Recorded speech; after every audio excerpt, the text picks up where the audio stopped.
Welcome to my home, where every dish is made with love. I am so excited to share my favorite recipes. Let us get cooking! வணக்கம் உறவுகளே, நான் தான் கௌரி பேசுகிறேன். கௌரி கிச்சனுக்கு உங்களை அன்புடன் வரவேற்கிறேன். இன்றைய வீடியோவில் கணவாய்க்கறி, குரக்கன்மா புட்டு, குறிஞ்சாயிலை புட்டு எப்படி செய்வது என்பதை உங்களுடன் பகிர்ந்து கொள்ளப் போகிறேன். வாங்க வீடியோவை ஆரம்பிப்போம். முதலில் ஒரு பாத்திரத்தை சூடாக்கி அதில் ஒரு மேசைக்கரண்டி வெந்தயத்தை சேர்த்து நன்றாக மணம் வரும் வரை வறுத்து கொள்ளப் போகிறேன்.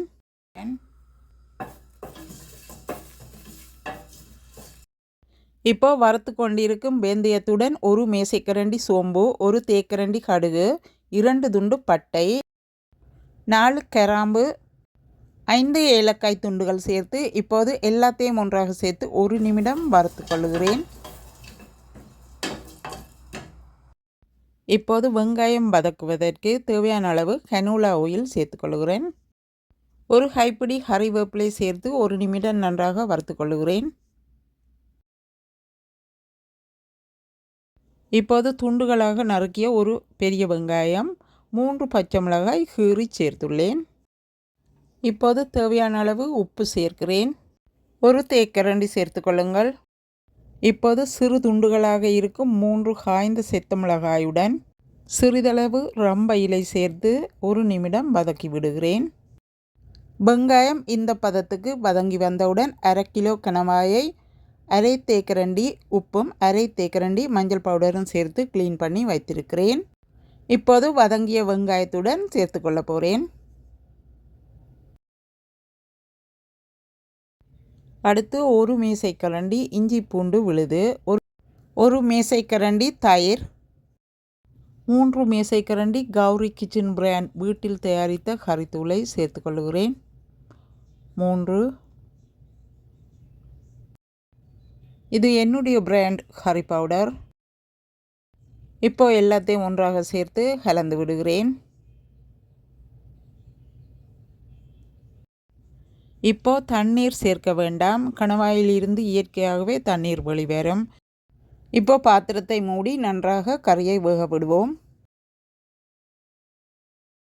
மீதமுள்ள கணவாயை நன்றாக சுத்தம் செய்து சிறிய பைகளில் இப்படி சேர்த்து குளிர்சாதன பெட்டியில் வையுங்க. சுத்தமாக க்ளீன் பண்ணி மஞ்சள் உப்பெல்லாம் சேர்த்திருக்கிறேன். மீண்டும் சுத்தம் செய்ய வேணும் என்று அவசியமில்லை. சமைக்கும்போது அப்படியே எடுத்து 1 hour வெளியில் வைத்துட்டு சமைக்க வேண்டியதுதான்.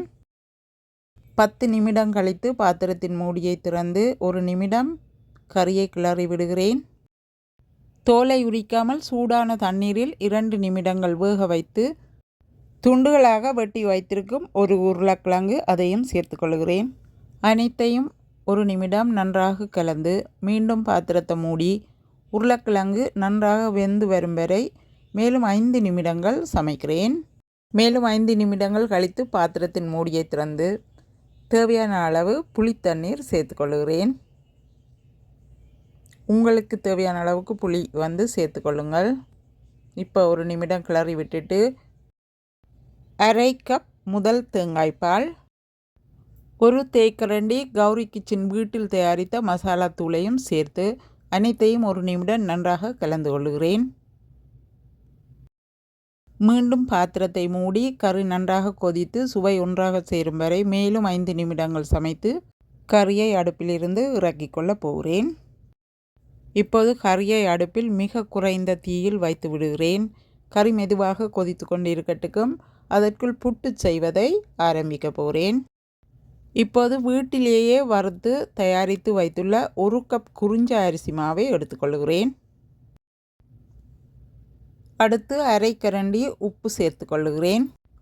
2 நிமிடம் ஆற வைத்த வெந்நீரை சிறிது சிறிதாக ஊற்றி கலந்து விடவும். புட்டு பதம் வரும் வரை சிறிது சிறிதாக சேர்த்து கொள்ளவும் வெந்நீரை.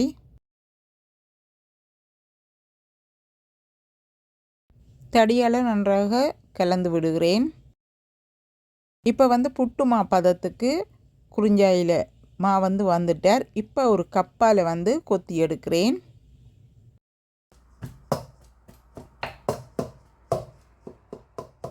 இப்போ குறிஞ்சா இலை புட்டுமா தயாராகிவிட்டது. தேவையான அளவு தேங்காய் பூவை சேர்த்து கலந்து விட போகிறேன். இப்போ புட்டு மாவு தயாராகிவிட்டது. புட்டு அவிப்பதற்கு முதல்ல கறியின் மூடியை திறந்து பார்க்க போகிறேன். தாளித்தெடுத்த வெங்காயம் கொஞ்சம் சேர்த்திருக்கிறேன். விருப்பம் இருந்தால் நீங்களும் சேர்த்துக்கொள்ளலாம். வெங்காயம், காய்ந்த சிவப்பு மிளகாய், கறிவேப்பிலை மற்றும் மசாலா பொருட்கள் கொஞ்சம் சேர்த்து தாளித்து எடுத்திருக்கிறேன். நீங்களும் விரும்பினால் அப்படி செய்து சேர்த்துக்கொள்ளுங்கள். இப்போ கறியை பாருங்கள் எப்படி இருக்கிறாருன்னு சொல்லி. உருளைக்கிழங்கு கரையாமல் அழகாக இருக்கிறார். கணவாயெல்லாம் நன்றாக அவிந்து சுவையாக இருக்கிறார். இப்போ புட்டை அவிப்போம் வாங்க. கறிக்கு அடுப்பை ஆஃப் பண்ணி விடுகிறேன். இப்போ புட்டு மாவை புட்டு அவிக்கும் பாத்திரத்தில் சேர்க்கிறேன். இந்த புட்டு மாவை மிதமான தீயில் 10 to 12 நிமிடங்கள் வரை நன்றாக அவித்து எடுத்துக்கொள்ள வேணும். 1 கப் குரக்கன்மா எடுக்கிறேன். குறிஞ்சாயில புட்டு அவிந்து கொண்டிருக்கும் நேரத்தில் குரக்கன்மா புட்டு தயாரிக்க போகிறேன். 1/2 தேக்கரண்டி உப்பு. நன்றாக கொதிக்க வைத்த சுடுதண்ணீர் 2 நிமிடங்கள் ஆற வைத்து கொஞ்சம் கொஞ்சமாக சேர்த்து கொள்ளவும். புட்டுமா பதத்திற்கு வரும் வரை வெந்நீரை சேர்த்து மாவை குழைத்தெடுக்கவும். குரக்கன் மாவுக்கு அவசரப்பட்டு தண்ணீர் கூட சேர்த்துடக்கூடாது. சுடுதண்ணீர்.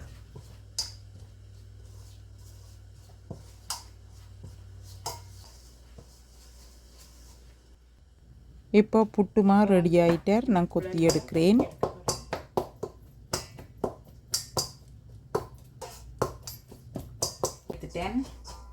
இப்போ தேங்காய் பூவை சேர்த்துக்கொள்கிறேன்.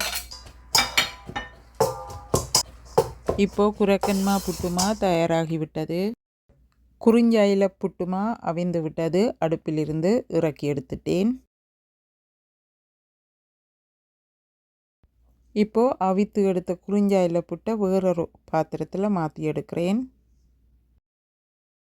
இப்போது தயாராக வைத்துள்ள குரக்கன்மா புட்டுமாவை புட்டு அவிக்கும் பாத்திரத்தில் நிரப்பிக்கொள்கிறேன். இப்போ 10 to 12 நிமிடங்கள் புட்டை அவித்து எடுக்க போகிறேன். இப்போது சுவையான கணவாய் கறியை ஒரு பாத்திரத்தில் மாற்றிக்கொள்கிறேன். பாருங்க கறி எப்படி இருக்கிறாருன்னு சொல்லி.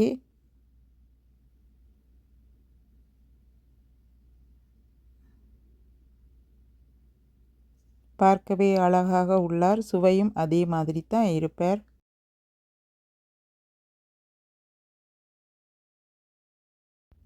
இப்போ குரக்கன்மா புட்டும் அவிந்து விட்டது. அடுப்பிலிருந்து இறக்கியுள்ளேன்.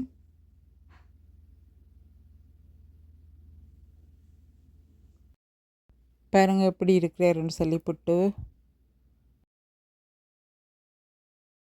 இப்போ குரக்கன்மா புட்டு, குறிஞ்சாயில புட்டு, சுவையான கணவாய் கறி அனைத்தும் தயாராகிவிட்டன. இப்போ பரிமாற போகிறேன். குறிஞ்சாயிலை புட்டு, குரக்கன்மா புட்டு, இன்றைய உணவுடன் நேற்று செய்த வாழைப்பூ வரை,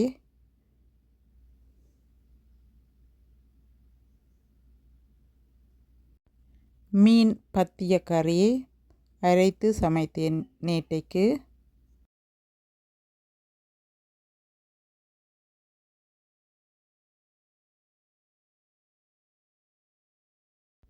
இப்போது சுவையான கணவாய் கறியையும் சேர்த்து கொள்கிறேன். இப்படி சுவையான குறிஞ்சாயிலை புட்டு, குரக்கன்மா புட்டு, கணவாய் கறி, வாழைப்பூ வரை மற்றும் மீன் பத்திய கறியுடன் எங்கள் இன்றைய உணவு தயாராகிவிட்டது. நீங்களும் இந்த சமையல் குறிப்பை வீட்டில் செய்து பார்த்து எப்படி இருந்தது என்று கருத்து பதிவில் பகிர்ந்து கொள்ளுங்கள். வீடியோ பிடித்திருந்தால் லைக் பண்ணுங்கள், ஷேர் பண்ணுங்கள், மற்றவர்கள் பார்க்குறதுக்கு சப்ஸ்கிரைப் பண்ணுங்கள். புதிதாக பார்க்குறீர்கள். இந்த வீடியோவிலிருந்து விடைபெற்றுக்கொண்டு இன்னும் ஒரு வீடியோவில் உங்கள் கூட இணைந்திருப்பேன். நன்றி, வணக்கம்.